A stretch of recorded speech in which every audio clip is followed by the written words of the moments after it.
এটি আমার জন্য খুব সৌভাগ্যের বিষয় যে পূর্ণভূমি সিলেটে জেলা প্রশাসক দায়িত্ব পালন সরকার আমাকে যে কোনো কারণে হোক আমাকে দায়িত্ব দিয়েছেন, উপযুক্ত মনে করছেন বলেই এখানে দায়িত্ব দিয়েছেন। আমি প্রথমত চেষ্টা করব আমার সর্বোচ্চ দিয়ে যে এই জেলার জন্য এবং মানুষের জন্য কাজ করতে, এবং আমি এই দায়িত্ব পালন করার জন্য সকল শ্রেণী পেশার মানুষের সহযোগিতা চাই।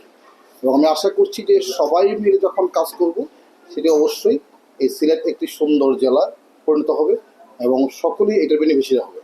এবং আমি সকলকে অনুরোধ করব যেন সবাই নিয়ম মানে এবং আইন মেনে চলার চেষ্টা করে। আমি সেই কাজটাই করার চেষ্টা করব।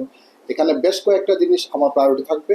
প্রথমত আইন শৃঙ্খলা, পরিবেশ, পর্যটন, শিক্ষা, স্বাস্থ্য, এই বিষয়গুলো আমার সকল কাজই প্রায়োরিটি থাকবে, কিন্তু এই কয়েকটা কাজের জন্য আমার স্পেশাল অ্যাটেনশন থাকবে। বিশেষ করে আপনারা জানেন যে সিলেট হচ্ছে একটি আমাদের প্রকৃতি কন্যা, সুতরাং প্রকৃতি কন্যার জন্য প্রকৃতির মতোই থাকে, সেটা আমরা সবাই মিলে চেষ্টা করব এখানে।